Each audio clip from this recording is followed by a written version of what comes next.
Okay, hi guys. It is Saturday, August 9th. It's also National Book Lovers Day. So, happy National Book Lovers Day to all my fellow book lovers, okay?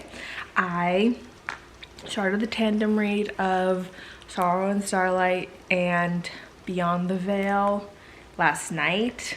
I'm like 3 chapters into both. So, I'm gonna continue right now. I have my list ready to go, and I am nervous, excited, all of the above. I have to make sure everything's updated. I posted my update on Instagram.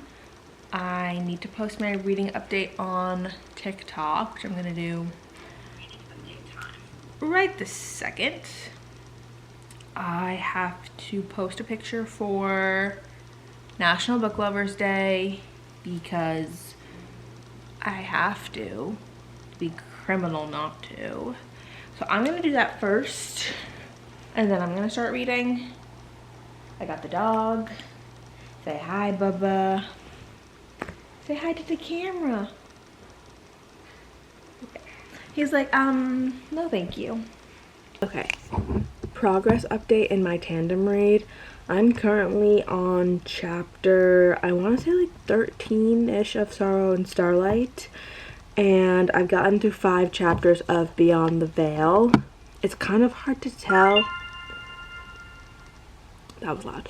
It's kind of hard to tell because these books, at least Sorrow and Starlight, is a really big book, and so my progress has been minimal, even though I feel like I've read a lot, but then I've had to go back and read like one Beyond the Veil chapter. So it's kind of how, in my defense, I also thought that the gaps were gonna be like, I'm only reading like 4 chapters at a time, I feel like, of Sorrow and Starlight before I switch to Beyond the Veil, but the chapters are so dang long. Like, I'm like, these are long chapters. So I feel like nothing has really happened to like update you on. The only big thing kind of that has happened is Tori going and saving the heirs. They were at the Acrux Manor. They were at Lionel's manor, being their powers being fed to the Shadow Rift. So she went and saved them. Darcy was up in the mountains, and then she just got summoned, and now she is at the palace with Orion, and they're kind of just regrouping. This book is a lot of regrouping. I think that's why it was hard for me to get through the first time, because I feel like not a lot of action was happening. It was just a bunch of regrouping.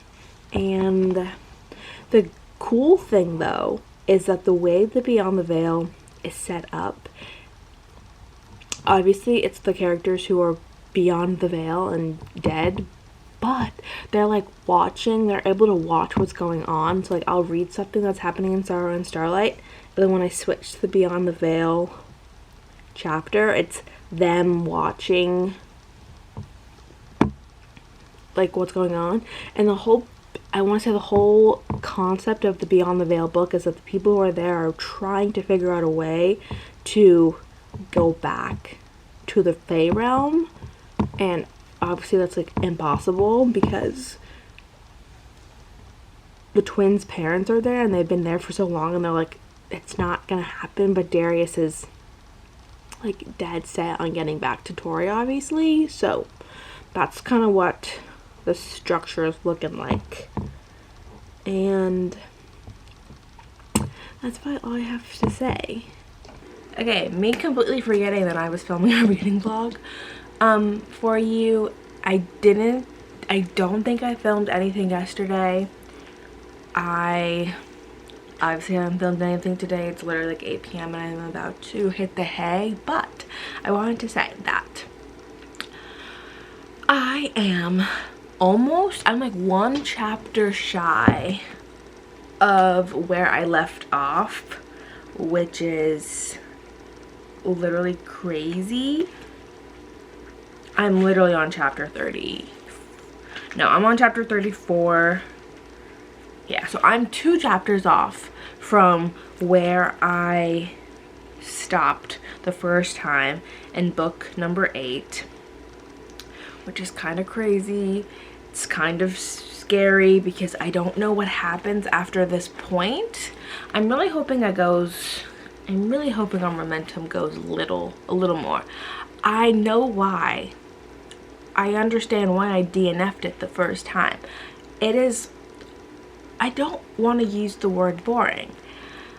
However, it's just like nothing is happening, and I felt like, and I remember reading this, how they kind of shifted, the plot kind of shifted to something, and they think they like almost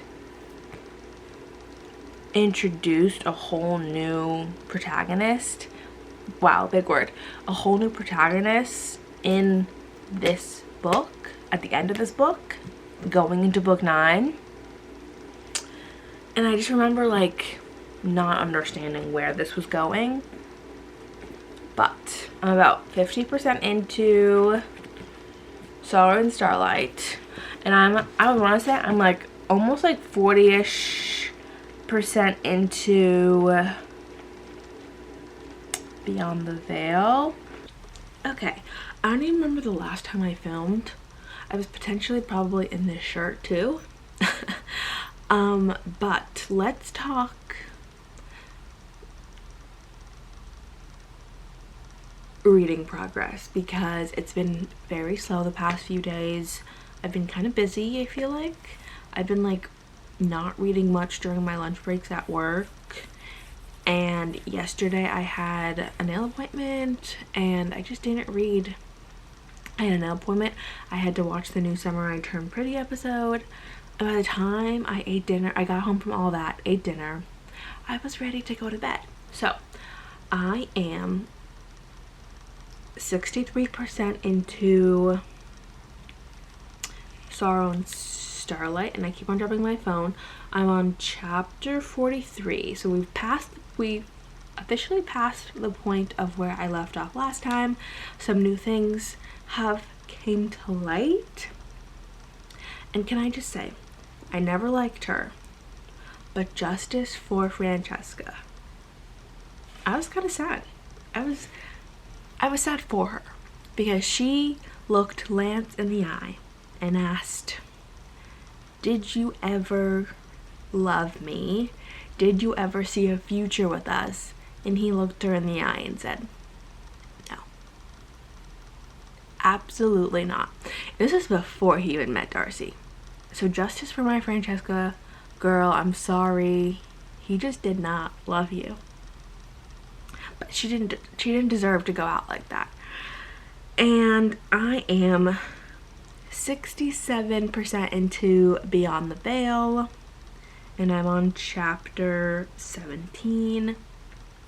I just want to say that these chapters are criminally long. Why? When I picked up one chapter in Beyond the Veil, it was an hour and like a minute. Why did it do that to me? I'll see you later. Bye! I'm just gonna leave this box in the hallway. I'm moving it. I'll move it right now. I haven't gotten there yet. I just finished putting my laundry away. Do you hear her? Do you hear her judging me? Like I was saying, these chapters are criminally long. But then we get like one chapter of a useless, not a useless character.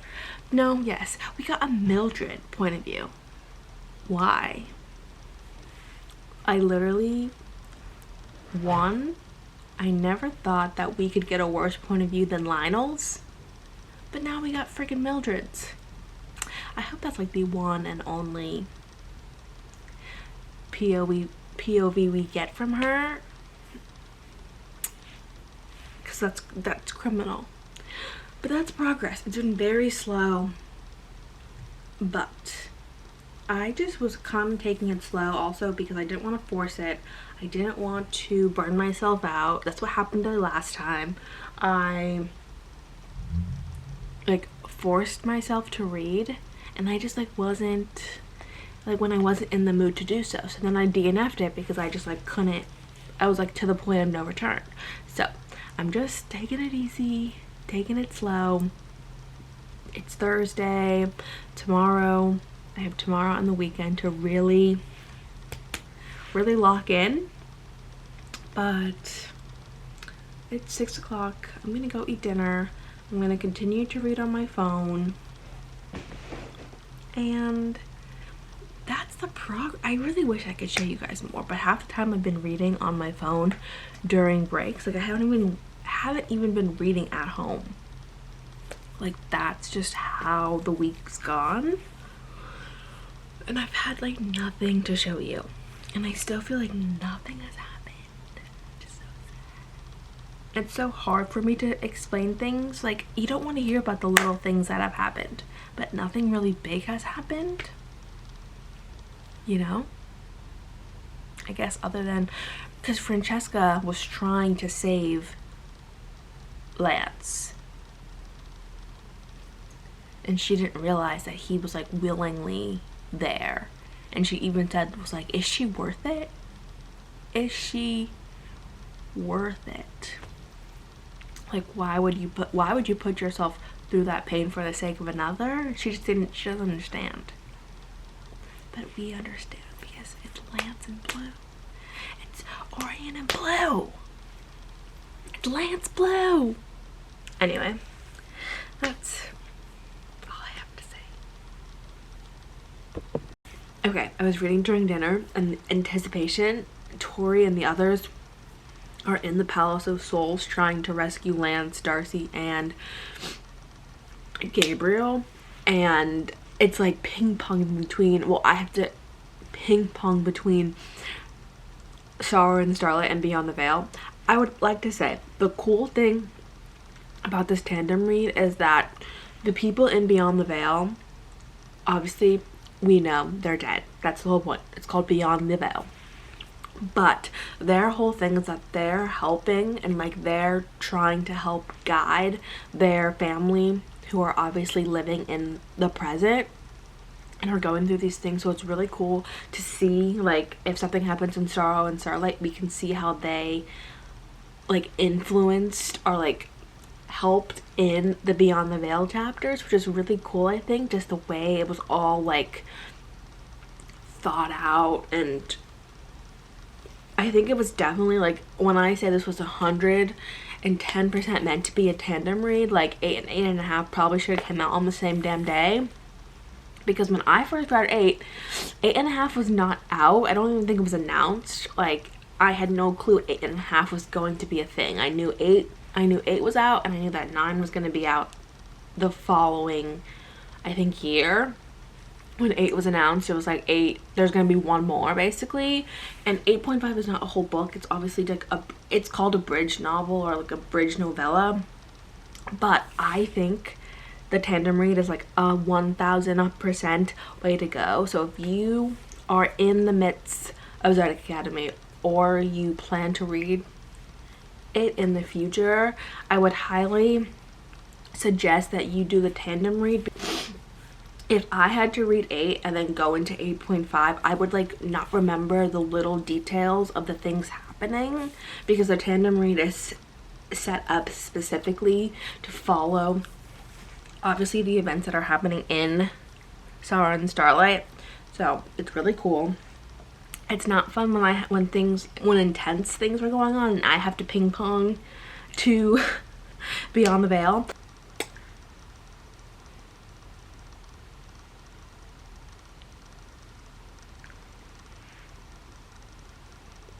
Chapter 51. You're also balancing on a blanket, so if you're moving, I can see you moving. For all those people who think that Max is useless, Chapter 51 in Sorrow and Starlight just proved that he is in fact not useless. not useless. So I would like to thank Caroline and Suzanne for giving Max his moment to shine. Because there's people out there who really don't like Max or his POVs. Yeah, chapter 51's about to prove them wrong. Because damn was that exciting. He's a siren, one. And he just basically killed 11 people with his mind. I'm just going to leave it at that. That's all I'm going to tell you. So, for those of you doubting Max out there, don't doubt him. Guys, I wish I was filming my reaction. Because if you guys are read these books and you guys have gotten, I think it was like I want to say book 7, where the tension between Caleb and Seth it's notched up to another level, and the tension has been thick and they've been skirting past it for all these books, and we finally got the moment. You guys know what I'm talking about. And then, so I read that chapter, I read Caleb's chapter, I read Seth's chapter.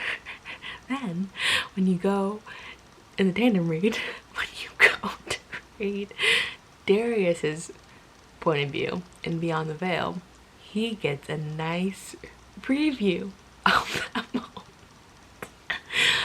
When I tell you, I was laughing so hard, and both my parents, I was on the couch with my parents, they're both looking at me like, what is so funny? How do you explain to your parents what you just read? The answer is you don't explain to them what you just read, but it's absolutely hilarious. And I just want to thank Caroline and Suzanne for not only giving us that moment, because it's a precious moment, but it's giving us the moment through Darius's point of view also. There's just something really funny about that. So, yes, and I'm saying when because I don't know if this is gonna happen, but I'm assuming it will. When Darius comes back to the land of the living, he said he's gonna hold that secret over their heads forever. So that's gonna be, I can't wait for that, because I know it's coming. I just don't know when. That's all I had to say. But I think that's my update for the day. Okay guys, I'm on book 8, like we know. This is the moment. Tori has finally made the path to go to the Vale to get Darius, but he knows that he can't leave. Like, he knows that the price is too high to pay, so he has to tell her, and she's made it all this way, and I'm not ready. So I thought I would document this. This is Sorrow and Charlotte. I'm on chapter 73, 90% in. Sorry, the TV's on the back. But I thought I would document this. So here it is. Here we go.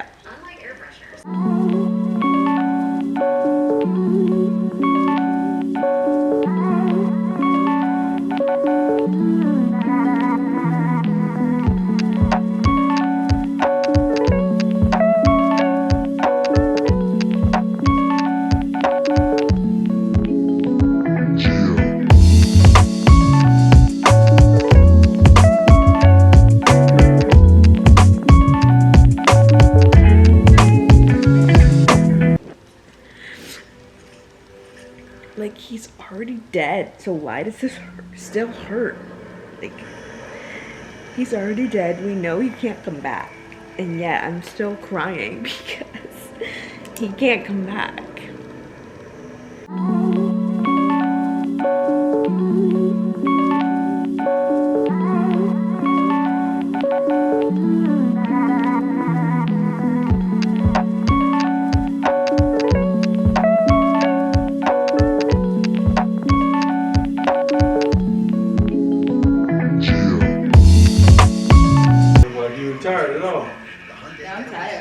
not tired. She's not tired. Weekend, we partying. Party! Woo! Shot, shot, shot, shot. Yeah, right. Shots! Party. Yeah, you're doing shots. Uh-huh. Shots of tequila! Line them up! Room for 7 and is ready We are standing up till 9:30. sure you can feel It's party time. Party time in the Davis household. We're gonna stay up until 9:30. What we gotta do? We stand up. Okay, I'm on the last 2 chapters. I'm on the last chapter of Beyond the Veil, and then I have to read the last chapter of Sorrow and Starlight, which is unfortunately freaking Bard's point of view. But then I understand now. Remember when I said that a new villain was going to be introduced? Well, his name is Celindus or something, the star, the freaking star. Because this whole time, the Vegas were cursed because someone in their bloodline took the Imperial Star. They have to. It was saying was they had to keep the broken promise, but they basically, to keep the broken promise, they have to like free this evil star who wants to basically burn the world down. But they basically have to free him so they can break their curse, but then they have to defeat him, but then they still have to defeat Lionel and Lavina. Like, I don't understand. When is it their time? Darius is back, everyone's reunited, but you're telling me that now they have to defeat this evil star that's all powerful and... I'm sorry, huh? What? I don't understand. I have been the worst vlogger in the history of vlogger, because tell me why I'm already in 40% of Restless Stars. Because I started yesterday, didn't tell you, didn't show you, because yesterday I was also too engrossed in my puzzle. Me and my family started a puzzle together, and we had a really fun time actually, and we did that. I feel like the majority of like afternoon, evening, like when I tell you we were locked in to that puzzle for a few hours, and by the time we made it to the couch to start reading, I completely forgot to grab the vlog. And then today was Monday, I had to go to work. Work was a mess. Then by the time I got home, sat down, totally forgot to grab the camera. I was locked into my book. I'm having a great time reading Restless Stars. So, you know, I feel like I'm one step closer to being done. I can't believe I'm already 40% in. That doesn't feel real. And lots happening. Okay, I have been the worst ever documenting me reading book 9. I'm literally 74% into the book. I have not shown you me reading an ounce of it. And I just want to say, they're about to go to war. I'm not ready. I am not ready for this last 30%. They're all like, yeah, we know we know that not all of us are gonna make it. I'm sorry, why would you say that? Because when I tell you, if Darcy, Tori, Darius, Orion, Seth, Caleb, Max, Geraldine, Xavier, Gabriel, if those 10 people I just named, if any of them die, I fear it won't be well. I fear I won't make it.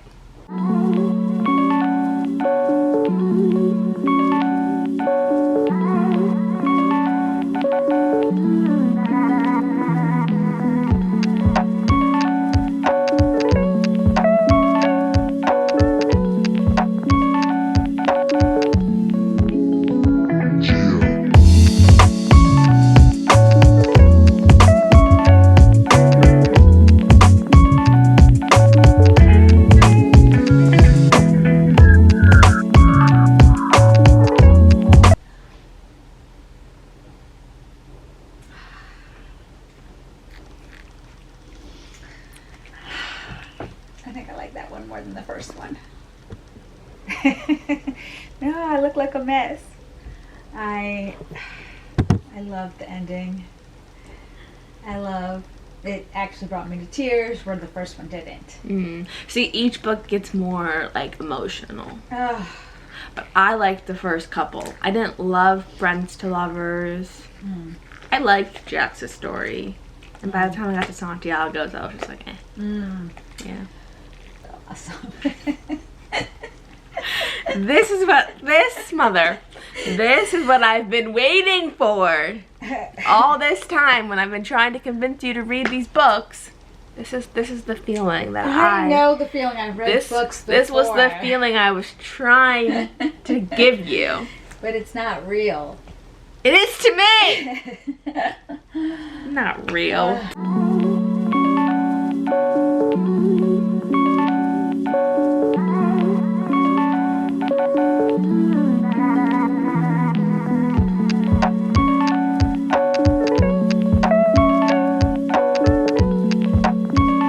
Okay, I'm back.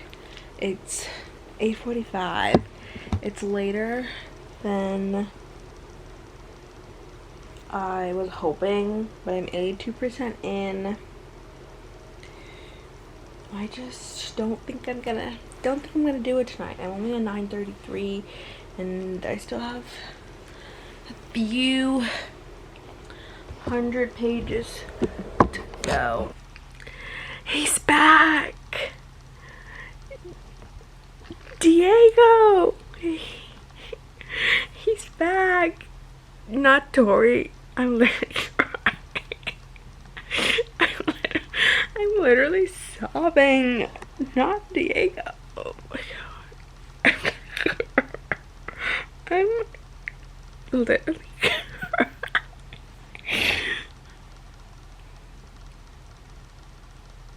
Now that my tears have dried, kind of, it's time to get back to it.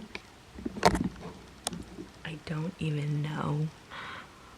The kids and the wedding and the kids.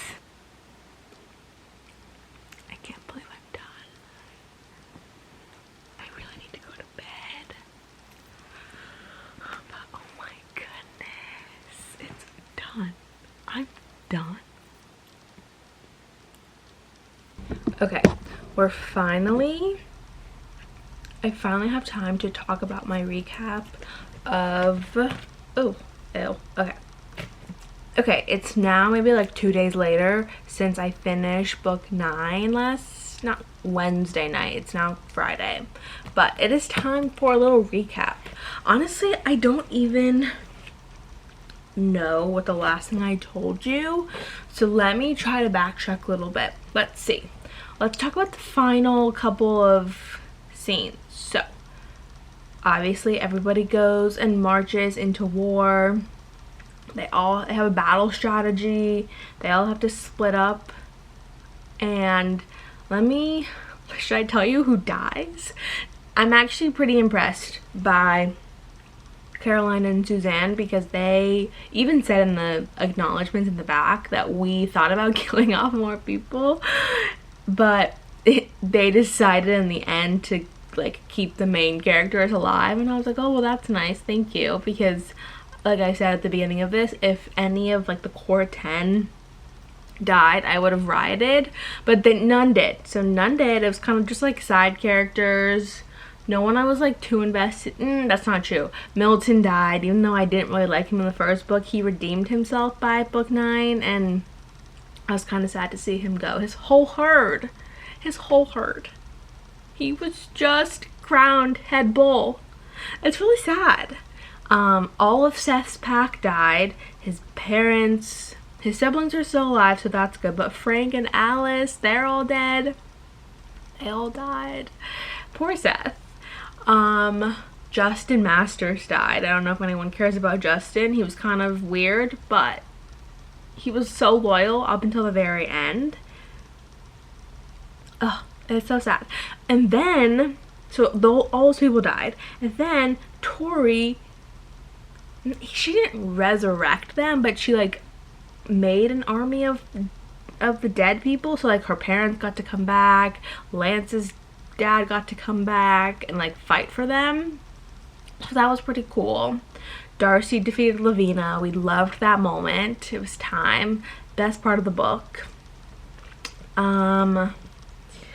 What else happened? This was like 2 days ago, so I'm already like forgetting what happened. Obviously they defeated Lionel in the end. They defeated Clyde, the star. A lot of moving pieces. It was a lot of moving pieces at the end there. And they literally were like ping-ponging through everybody's point of view. And it was, I want to say that I sped through the last 300 pages Wednesday night. I was on like page 800 and I had to get to page 1000. Like it was like 2 something in like 2-ish hours. I was rolling. And then obviously we had all the happy endings. So Tori and Darcy finally were crowned queen. We got to see a sneak peek, a little glimpse into Darcy and Orion's wedding. We got to see like the kids and Tori and Darius's kids and Darcy and Orion's kids and Caleb and Seth's kids and Geraldine and Max's kids. And it was just like so wholesome and it was just so cute. And I don't know how I feel about being done. Like I still can't believe it. It's that time where I like have to pick another book because I can't go a day without reading a book and I don't know what to read next. I'm currently reading Live and Let Lionel, which is a series of short stories, alternate POV. So it's like the first page of every chapter is like Lionel talking about, oh, I should have seen this in hindsight, blah blah blah blah blah, you know, gross. But then we got like so there was a moment they kept on talking about between Seth and Caleb in the Shimmering Springs. We got to finally see what happened because Seth was always like, you totally kissed me that one time in the shimmering springs, and Caleb was always like, I have no idea what you're talking about, like, and I will just like to spoil it for everyone. He did, and Caleb did indeed kiss Seth. So thank you. We finally got that moment. That was nice. We got to see Lance's point of view from when the night Darcy dyed her hair and like went to him and was basically like, I want to be with you. We got that. We got a little Hale and Marissa like prequel novel. So we saw like like a prequel story. So we got to see the day they met and that was really cool. Like they obviously told the story, but it was like nice to like see it play out. We got, I'm not done yet. I think I have a couple more, but I'm slowly making my way through that. And then after that, I have to pick a next book to read. And I don't know how I'm gonna do that. I don't know how I'm supposed to move on. So that is the recap of book 9. I really hope I did all right. Again, I finished this 2 days ago and I've had a long 2 days at work this week, the last 2 days of the week, so it's kind of already exiting my mind. But I'm done. I can't believe like I can now say all the books in Zodiac Academy are read. I've read all of them. Books 8 and 9 weren't just sitting on my shelf looking all pretty, you know. I finally can tell you that I've read them.